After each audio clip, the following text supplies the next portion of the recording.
Ever wonder how different media outlets, especially the independent ones, choose to frame the big news stories? How they pick what to focus on, what to kind of push aside, and how they tie it all back to you, the audience, and, well, how they keep the lights on. Exactly. Today, we're taking a deep dive into a really specific and I think pretty intriguing source, a newsletter from July 23rd, 2025. It's from a show called No Agenda Newsletter. That's right. And this isn't, your average news summary. It's more like a window, a very specific window, into how this one independent media group talks about its own content, lays out its unique financial model, and presents its view on what's happening. Our goal here really is to help you get the core nuggets from this source. Not just what they're saying, but how they're saying it, what kinds of strategies they might be using, and why that actually matters for you as someone trying to navigate all the information out there. Okay, so let's unpack this newsletter's take on current events, specifically what they were previewing for their next show, the one on July 24th, 2025. It jumps right in using this sort of dismissive phrase. Yeah. It talks about the chattering classes of news media opportunists. That phrasing alone sets a certain tone, doesn't it? It really does. It signals a kind of adversarial stance towards mainstream media right away. And then it mentions accusations from former President Trump, the ones about former President Obama's alleged complicity in a treasonous scheme to rig the 2016 election and create the Russia hoax. Now, this is obviously a very charged and well-worn political narrative. Right, we've heard that before. Yeah. But what's really compelling here, I think, is how the newsletter then takes a pretty sharp turn. How so? Well, instead of just, repeating the accusation or trying to debunk it, it shifts the focus dramatically. It actually says the real blame for the hoax lies with a gullible public. Wow. Yeah, that's a bold rhetorical move. It doesn't just critique the media figures or the politicians involved. It turns the lens right back onto the audience. Onto us, basically. Exactly. Questioning the logic, and I'm quoting the newsletter here, of believing a real estate mogul obsessed with owning high-end golf clubs all over the world could secretly be a Russian spy for Putin since, 1977. Huh.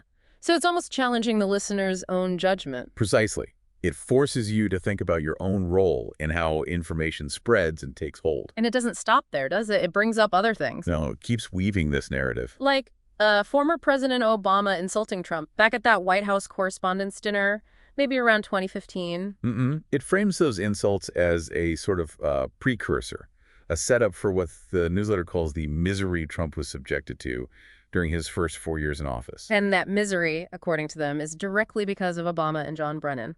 Right.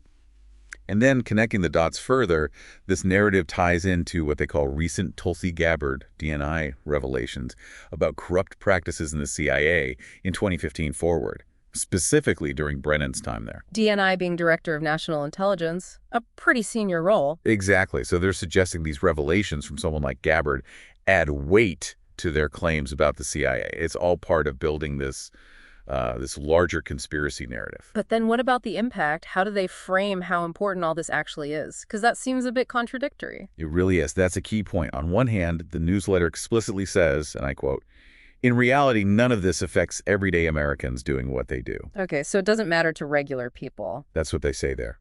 But then, almost in the next breath, they claim it presents fun times ahead for, quote, "the slice of Americans who love keeping up with news and trends." It doesn't matter, but it's also fun entertainment for news junkies. It's an interesting paradox, isn't it? Yeah. It lets them have it both ways, perhaps. Engage with the drama, but also dismiss its real-world significance. And the commentary keeps going, right? It mentions Michelle Obama's podcast, too. Yes, her Semi-Tell-All podcast. And notice the description of her co-host, her brother. The newsletter uses its own phrase, calling him her seemingly gay brother. Okay. And it labels the podcast itself an airing of grievances. Then it highlights Barack Obama showing up on that podcast. And what did he supposedly say? Well, according to the newsletter, he told men to have gay friends and go see Broadway musicals. The newsletter specifically calls this quite odd. So lots of judgment baked into the descriptions. Definitely. And connecting this to the sort of bigger political picture, the newsletter throws in speculation like, maybe the walls are closing in. None of this is good for the Democratic Party. Suggesting some kind of impending doom for the Democrats. Right.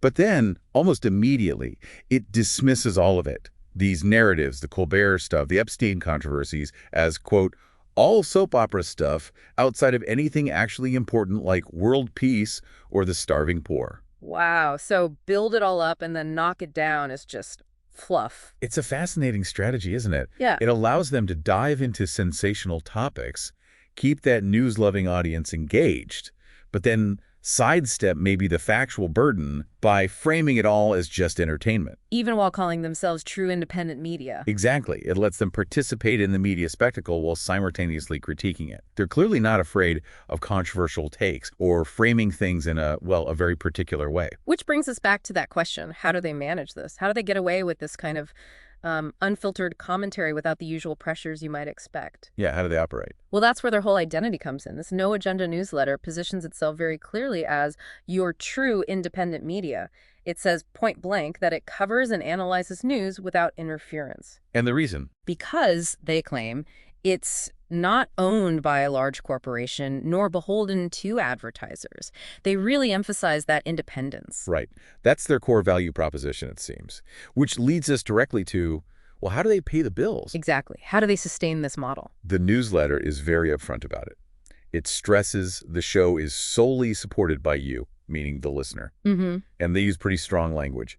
No creepy advertisers or corporate or communist influencers telling us what to cover and how to slant things.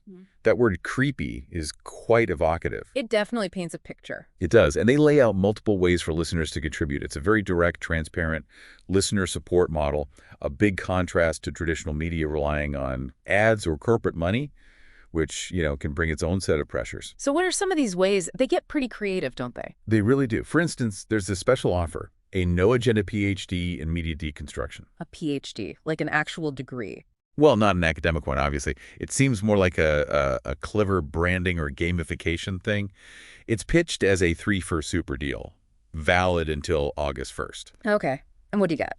You get the PhD, an instant knighthood, and an executive producer credit. The idea seems to be making you feel like part of the show's history. It's eventual folklore, as they put it. So it's about building community, making listeners feel like active participants, almost like fellow researchers in the deconstruction they claim to do. Exactly. It's about more than just money. It's about belonging. Then there's the V4V, do-it-yourself donation. V4V? Value for value is a concept that's really taken off in podcasting and independent media. The idea is you, the listener, donate based on the value you feel you get from the content. Bypassing advertisers completely. Totally. You can give whatever you want, they say. PayPal for recurring, Stripe for credit cards.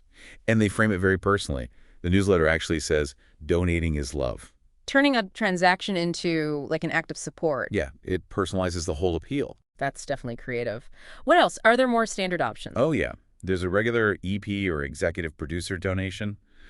That was described as a forever credit. So it's about acknowledging those dedicated supporters in a lasting way. Like getting your name on a plaque, sort of? Kind of like that, yeah.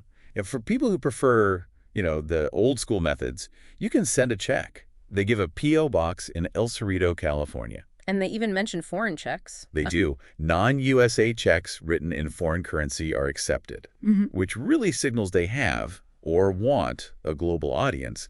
It broadens their potential support base quite a bit. Okay. And recurring donations, like subscriptions. Yep, several tiers there, too, and they give details. The favorite, apparently, is $33.33 a month, which they note has overtaken the once popular $11.11 of the month. Huh. Specific numbers. Very specific. And they say the $4 a week or 75 cents an hour subscription is now very popular. There's even a layaway plan. A layaway for what? A $50 a month knighthood layaway for 20 months. So a long-term commitment option for that knighthood status. Oh, that's detailed. The $33.33 number, is there significance there? Possibly.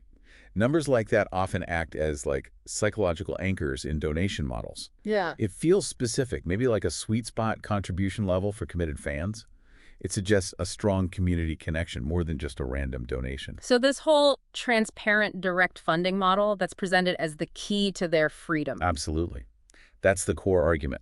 By relying only on listeners, they can deliver content without interference, free from the corporate or political agendas they believe influence other media. It's like direct democracy for media funding. In a way, yeah, the audience's financial support is theoretically the only influence, removing outside pressures. It's definitely a compelling case study in how alternative media can operate and define independence today. What a deep dive this has been just into this one newsletter. We've really unpacked how this particular independent outlet frames some complex, pretty controversial political narratives. hmm Including those theories about public gullibility.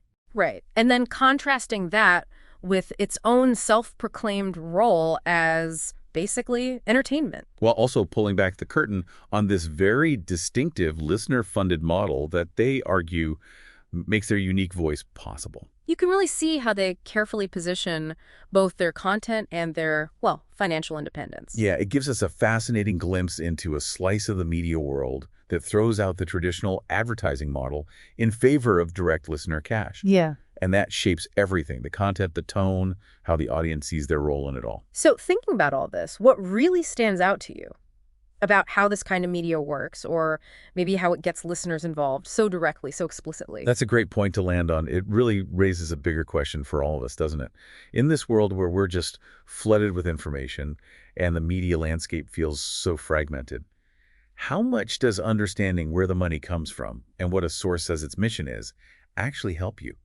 How does it help you critically evaluate the stories, the narratives they're presenting? Something to definitely mull over as you keep navigating the vast and sometimes confusing world of news and information out there.